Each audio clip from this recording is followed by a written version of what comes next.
retour dans cette édition du 9 novembre 2023 du live de Téléfinance. Merci beaucoup pour votre fidélité. Désormais, comme convenu et comme promis, nous retrouvons sur le plateau de Téléfinance monsieur Christian Parizeau. Bonjour Christian. Bonjour. Merci Christian d'être avec nous ce matin. Vous êtes président d'Altair Economics. Et on va commencer avec le non-discours de Jérôme Powell hier. Alors il y en aura un autre aujourd'hui devant le FMI, au cours duquel peut-être qu'il présentera ses perspectives économiques et ses perspectives de politique monétaire. Mais toujours est-il qu'hier, alors même s'il n'a rien dit, vous, qu'est-ce que vous avez compris de son non-discours? Non, c'est clair qu'il n'a rien dit, il n'a pas changé. Alors ça peut être pris positivement par les marchés parce qu'on est resté sur sa dernière conférence de presse qui signalait plutôt une pause de la part de la Banque centrale américaine, même s'il a indiqué qu'il fallait que quand même les conditions financières restent restrictives, mais surtout il n'a pas dit, ce qui aurait pu faire peur au marché, les taux longs baissent trop vite, le dollar se retourne, les conditions financières sont en train de s'assouplir et c'est pas bon du tout. Parce qu'il avait quand même dit très clairement durant la conférence de presse, et ça avait été un petit peu mis de côté par les marchés, que attention, on fait une pause, mais à condition que les taux d'intérêt à long terme restent élevés pour ralentir l'économie. Et un élément important qu'il avait souligné, c'est qu'on ne reviendra pas sur une inflation durablement à 2% si l'économie américaine ne ralentit pas. Donc il s'attend quand même, il faut qu'au quatrième trimestre, on ait un ralentissement de l'économie. Donc pour qu'il y ait un ralentissement, il faut aussi que les taux longs restent relativement élevés parce qu'il faut qu'ils freinent clairement la demande. Et donc si on avait un dollar qui baisse, un rallye sur le marché obligataire, ça compromettrait totalement ce discours-là. Ce discours-là, on a observé que, alors depuis le début de la semaine, les taux longs américains baissent. Du coup, par la force des choses, est-ce qu'il y a un risque qu'ils continuent de baisser selon vous? Alors c'est un peu tout le problème parce que aux yeux des marchés, si je vous dis que le point haut est atteint sur le 10 ans américain, faut aller acheter, faut prendre le rendement, faut jouer en plus le fait que les taux vont baisser, donc on va avoir un effet court qui va être positif sur les obligations. Donc tout ça fait que on restera pas sur ce point haut si je vous dis que c'est ce point haut. Et c'est un peu ce qu'a traduit le marché, c'est-à-dire que le marché s'est dit la Fed ne va plus monter ses taux. On commence à avoir même des anticipations de baisse des taux qui commencent à se former sur les futurs sur Fed Fund. 50% de probabilité de baisse des taux au mois de mai, ce qui est quand même important, ce qui est rapide, ce qui serait quand même assez rapide. On aurait un mouvement de détente assez rapide. Et puis derrière ça, on a finalement des marchés qui se disent on a évité le pire, on n'a pas de grosse récession, on a un simple ralentissement qui est suffisant et une banque centrale qui va devenir bienveillante. Et ce qui est un peu inquiétant sur les dernières heures, les derniers jours, c'est que les banquiers centraux n'ont pas tenu du tout ce discours-là. C'est-à-dire que si vous prenez les différentes interventions des membres du FOMC qui participaient justement à cette réunion de politique monétaire, le discours c'est quand même très prudent. Alors vous allez me dire ils sont toujours prudents, mais on voit qu'ils sont pas à l'aise à mon avis avec le récent rallye sur les marchés obligataires. Je pense que effectivement, si les taux obligataires restent autour de 5, ils considèrent que ça va freiner l'économie et que ça fait le travail de la Banque centrale. C'est vrai. Si à l'inverse, on a véritablement ce rallye qui se poursuit, à un moment donné, il va falloir qu'ils durcissent le ton. Et peut-être, alors si véritablement on avait un mouvement très fort et qui monte les taux au mois de décembre, c'est pas encore le cas, mais c'est vrai qu'il faut surveiller ça. Est-ce que, alors, le consensus des économistes est plutôt enclin à dire que l'économie américaine va soft lander d'une certaine façon. Vous étiez venu sur notre plateau il y a quelques semaines pour nous dire plutôt que vous étiez, vous, enclin à penser que c'est un hard landing qui attendait l'économie américaine. Vous le pensez toujours, déjà dans un premier temps? Oui, on est plutôt... Alors moi, je pense qu'on va avoir une réaction assez violente de l'économie américaine, mais c'est vrai que faut être honnête, les derniers indicateurs sont particulièrement bons. Et pour l'instant, le T3 américain est quand même très bien on est à 4,9 de croissance. Et c'est vrai que globalement, si on prend les derniers indicateurs en dur, c'est plutôt bon. Vous pensez auquel, par exemple, le niveau d'épargne? Non, pas le niveau d'épargne, justement, mais à quoi vous pensez justement? Alors, si on prend sur le troisième trimestre, on a quand même une consommation qui a nettement rebondi, qui reste quand même solide, faut être honnête. On a encore des indicateurs sur le marché du travail. Alors, marché de l'emploi déçu sur les 150 000 créations d'emplois, mais il y avait un effet grève. Vous savez que le bureau des statistiques ne prend pas en compte les grévistes, donc on est autour de 200 000 créations d'emplois si on retraite un peu de cet effet-là. C'est pas dramatique, on est encore sur un marché du travail qui reste assez dynamique, une inflation qui recule, et donc aujourd'hui, certes, les salaires progressent moins vite aux États-Unis, mais on a un recul de l'inflation qui est plus rapide que le ralentissement de la hausse des salaires. Donc du coup, on a de nouveau des revenus réels qui progressent aux États-Unis, ce qui n'est pas le cas en Europe. Donc c'est un vrai soutien pour la consommation. Donc ces indicateurs-là sont plutôt positifs, faut le reconnaître. Maintenant, ce qui inquiète tout le monde et qu'on commence à voir, c'est qu'on commence seulement maintenant à percevoir l'impact du durcissement des politiques monétaires. Ça, c'est quelque chose d'assez classique, mais on a presque oublié ça. C'est-à-dire que quand une banque centrale monte ses taux directeurs, l'impact n'est pas immédiat sur l'économie. 12-18 mois. Voilà, on dit toujours 12-18 mois, mais on y rentre maintenant. Ouais, alors, ce qui est important, c'est qu'on a eu tout ce mouvement de désinflation qui n'a pas été lié à l'action de la politique monétaire. C'est un mouvement de ralentissement qui est du fait que, d'une part, la demande n'a pas supporté la hausse de l'inflation, il n'y a pas eu de boucle prix-salaire. Donc ça, c'est la bonne nouvelle. Il n'y a pas eu véritablement un enchaînement aussi significatif. En tout cas, il n'y a pas eu une adaptation immédiate des salaires à l'inflation. Du coup, il y a eu quand même une vraie perte de pouvoir d'achat. Ça a quand même pesé un petit peu quand même sur la croissance économique. On a quand même aujourd'hui des coûts le coût de l'argent qui a beaucoup monté, qui freine vraiment l'investissement aux États-Unis. Pas de croissance de l'investissement sur le troisième trimestre aux États-Unis à ce niveau-là.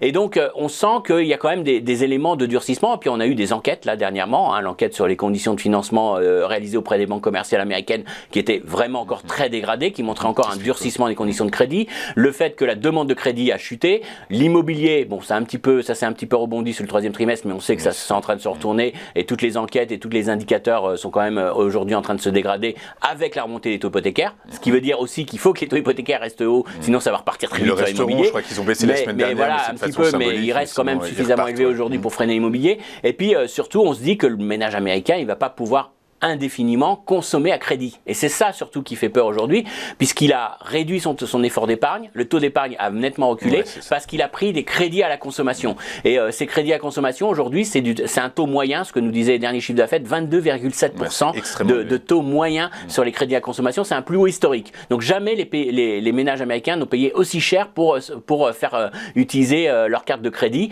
Et ça va quand même commencer à freiner. Alors, on a eu au plus un indicateur cette semaine qui était assez négatif, un indicateur qui est fait par la Fed de New York, qui nous donne les taux de défaut sur les crédits à la consommation. Et on voit que ce taux de défaut est en train d'exploser, d'une part pour les ménages qui ont les plus bas revenus, et sur les jeunes. Donc c'est normal, parce que ce sont des gens qui d'une part, sont beaucoup plus sensibles à l'inflation alimentaire, qui subissent, puisqu'ils ne peuvent pas acheter une maison encore, et on voit que les primo-accédants n'ont plus accès au marché immobilier américain, donc ils subissent la hausse des loyers, et les prix des loyers sont repartis à la hausse. Donc ces gens-là ont une vraie pression pour se loger, pour se nourrir, et donc derrière, il faut les crédits étudiants plus les crédits étudiants qui ont été réactivés et doivent rembourser leurs crédits étudiants. Donc du coup, ces éléments-là font qu'on a un vrai impact sur les ménages. Donc c'est une petite partie de la population, mais très clairement, il y a un moment donné, on se dit que le dynamisme de la consommation va se retourner, et ça explique pourquoi tous les distributeurs américains sont si noirs sur les ventes de fin d'année, on voit que les distributeurs américains n'ont pas constitué leur stock. On l'a vu dans les statistiques de commerce extérieur en Asie, où ils nous ont signalé qu'il y avait vraiment une baisse de la demande en provenance des États-Unis et des distributeurs américains pour tout ce qui est bien de consommation. Donc il y a un vrai impact aujourd'hui de prudence de la part des distributeurs. Pour la petite histoire, il y a même FedEx qui a demandé à ses pilotes de travailler pour United Airlines parce qu'ils pensent que le fret aérien va se ralentir. Donc ça montre que clairement, c'est quand même des indicateurs avancés qui nous donnent qu'on va à un ralentissement. Alors toute la question naturellement, ce sera, est-ce que c'est un ralentissement brutal? Est-ce qu'on tombe rapidement en récession au début de l'année prochaine? Ou est-ce que c'est un simple ralentissement modéré? Voilà, a priori, avec ce que vous nous dites et des niveaux de taux directeurs qui restent élevés, on penche plutôt pour atterrissage plutôt ce qui fait un peu costaud. peur, et ce qui c'est encore une fois, c'est que on avait déjà un ralentissement qui n'était pas lié véritablement au durcissement des politiques monétaires, mais là maintenant on commence à voir les effets des politiques monétaires qui se rajoutent à un ralentissement naturel qu'on avait déjà. Donc ça va être un élément avec des entreprises qui ne se sont pas restructurées, qui n'ont pas encore licencié, qui n'ont pas encore ajusté leurs effectifs. Donc on a cette surcouche qui apparaît, et je pense que en effet les faillites d'entreprises vont monter, les défauts des ménages vont monter, ce qui va encore accentuer le durcissement des conditions de crédit. Donc ce qu'il faut bien comprendre, c'est qu'on part d'un niveau déjà élevé en termes de durcissement des conditions de crédit. C'est-à-dire que quand on prend les dernières enquêtes auprès des banques commerciales américaines, déjà elles ont durci les conditions de crédit, déjà elles ne prêtent, elles ont commencé sur le troisième trimestre à ne prêter, à faire des crédits à la consommation qu'aux ménages les mieux notés, elles commencent déjà à se désengager des ménages les moins bien notés. Donc si derrière vous avez une dégradation de l'économie, il va y avoir encore plus de durcissement, et là ça va être un effet qui va s'accumuler. Donc c'est vraiment, alors ça c'est du scénario, je le reconnais, parce qu'aujourd'hui on n'a pas encore d'indicateurs qui montrent, mais on peut se dire que le scénario du idéal, d'un ralentissement où tout serait merveilleux et qu'il n'y aurait pas d'excès, c'est quand même un scénario qui est pas forcément le plus probable, parce qu'on aura véritablement les impacts sur la fin d'année. Merci Christian pour toutes ces explications. On va basculer de l'autre côté de l'Atlantique. Christine Lagarde va s'exprimer tout à l'heure. Est-ce qu'il faut s'attendre à un discours dur, au quiche de sa part, ou au contraire, le consensus anticipe une première baisse de taux, le pivot de la BCE pour avril? Pareil, c'est quelque chose qui vous semble semblable au vu des indicateurs indicateur avancé d'activité qui laisse quand même supposer que le bloc européen va entrer en récession d'ici quelques mois. Oui, parce que alors là, on n'est plus dans la même situation. Aux États-Unis, on est sur 5% de croissance. En Europe, on est sur quasiment une stagnation de l'économie européenne. Donc on n'est pas du tout dans la même situation économique. On n'est pas dans les mêmes chocs aussi. On a quand même deux guerres aux portes de l'Europe qui quand même est loin d'être des éléments porteurs pour l'économie. Et on a cette Allemagne qui souffre énormément du marché du commerce. La production industrielle qui est sortie en forte baisse, des ventes au détail en Europe qui étaient en baisse sur les dernières 24 heures, et puis surtout ce commerce mondial qui est très mal orienté et qui pénalise lourdement l'Allemagne. Donc tous ces éléments-là sont beaucoup plus négatifs sur la conjoncture en Europe qu'aux États-Unis, et on a surtout un consommateur européen qui s'est montré très fragilisé par l'inflation, qui a même augmenté son taux d'épargne. Il n'a pas de pouvoir d'achat, mais il augmente son taux d'épargne, donc on voit qu'il y a quand même des impacts très forts sur la consommation. Donc tout ça laisse quand même penser que la conjoncture se dégrade. Alors après, pour la BCE, ce qui regarde, c'est les prix. Alors c'est vrai qu'on a eu sur les dernières 24 heures nos chers banquiers centraux européens faucons, les plus faucons, les Allemands, qui ont donné de la voix, qui ont dit ça sera compliqué, l'inflation pour revenir à 2%, ça va être dur, ça va être long, faut pas vous attendre. Discours allemand, voilà, on peut remonter les taux si nécessaire, bon, ok. Mais il y a quand même une large majorité des membres de la BCE qui sont plutôt colombes aujourd'hui, qui disent clairement que la BCE a fait suffisamment pour avoir un retour très probable de l'inflation. Alors, le chef économiste, Monsieur Lehne, hier, nous a dit oui, attention, il faut être prudent. Le recul de l'inflation, c'est beaucoup d'effets de base, ce qui est vrai. Mais je vois quand même que dans les services, c'est beaucoup moins dynamique. On le voit aussi dans le prix des biens. Donc, globalement, il y a un effet très fort dans le mouvement des inflations qui est lié à l'énergie, mais on sent que ça va devenir compliqué pour les entreprises européennes de remonter leur prix de vente. De plus en plus, on voit qu'on commence à avoir des signaux de dégradation du marché du travail. Alors, ça reste faible, mais on a vu que le taux de chômage est remonté en Allemagne, dans l'ensemble de l'Europe. Donc on voit qu'il y a quand même ce retournement qui est en train de se faire. Alors, est-ce qu'ils vont baisser les taux tout de suite? Non.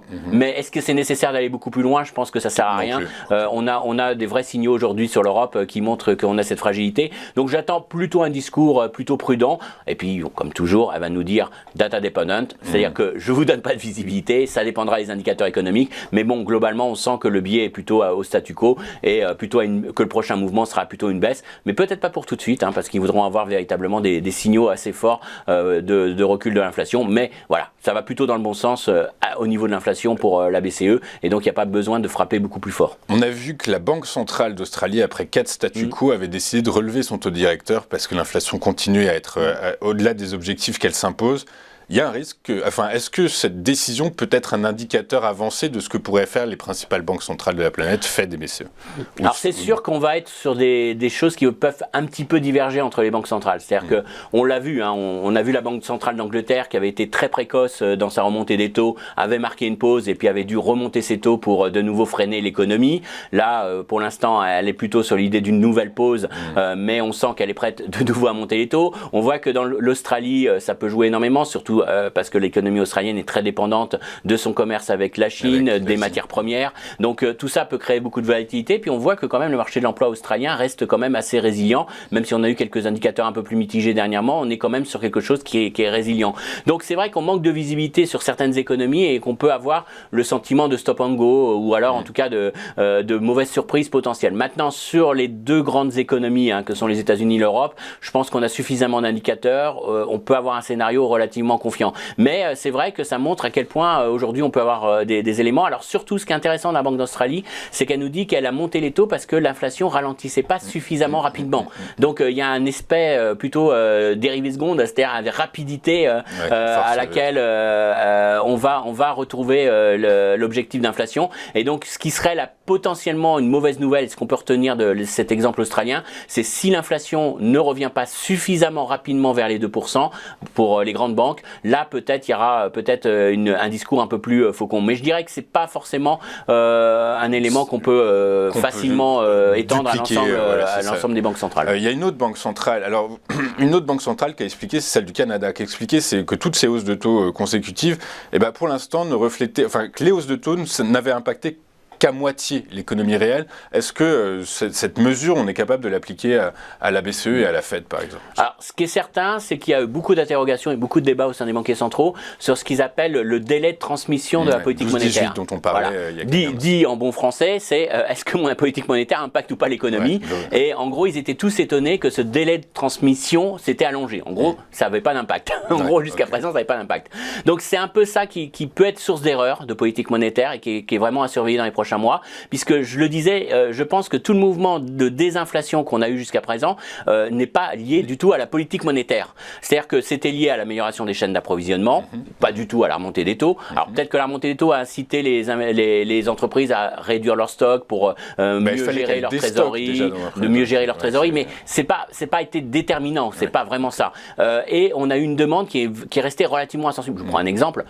Durant cet été, vous êtes parti en voyage, vous avez pris votre voiture, vous n'avez pas regardé les prix à la pompe. Alors, on en a beaucoup parlé des prix de l'essence et tout ça, mais finalement, on a une demande qui a été complètement insensible à la hausse des prix de l'essence et les gens ont préféré plutôt se restreindre sur le lieu de vacances en termes de dépenses, mais ils sont partis quand même, ils ont voyagé. Donc, la consommation de pétrole n'a pas réagi à la hausse des prix. Ça commence à devenir beaucoup moins vrai maintenant. On commence, vous voyez, on a eu des mécanismes qui se sont mis en place. Le fait que les gens avaient accumulé beaucoup d'épargne, avaient envie de voyager, de consommer des loisirs. On a eu donc une consommation qui s'est révélée totalement insensible. La demande s'est révélée insensible aux politiques monétaires. Maintenant, ça commence à arriver, mais c'est finalement un contre-coup. Vous avez un élément qui est assez impressionnant, c'est dans les enquêtes. Quand on interroge les ménages américains, au moment où ils ont leur salaire réel qui augmente, donc ils ont des gains de pouvoir d'achat, au moment où ça arrive, ils disent qu'ils ont un impact de l'inflation qui pèse sur leurs finances, qui pèse sur leurs finances à venir, et donc ils ont un sentiment de l'inflation et là est très présent. Alors que c'est pas le cas.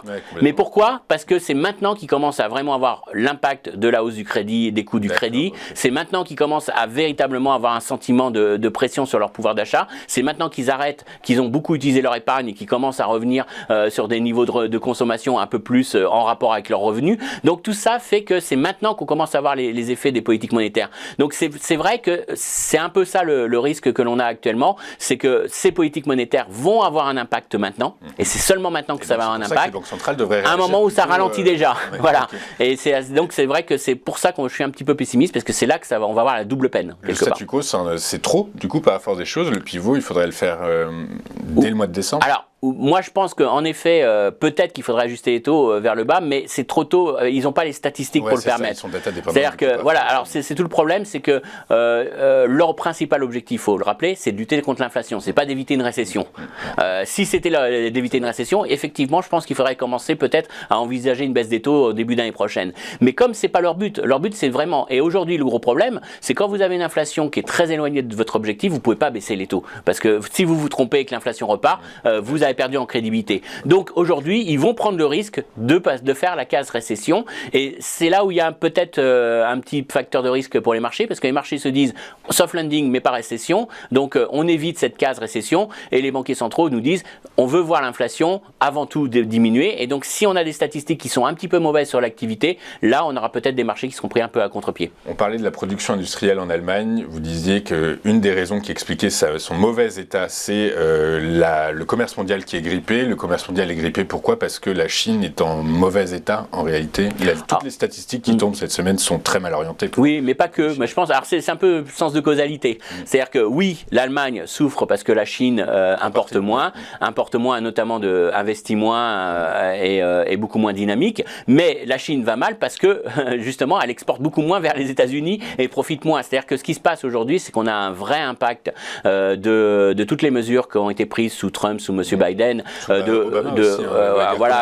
mais ça fait un bon petit moment qu'on a augmenté les droits de douane, et le problème c'est que le consommateur chinois peut pas remplacer le consommateur américain pour l'économie chinoise.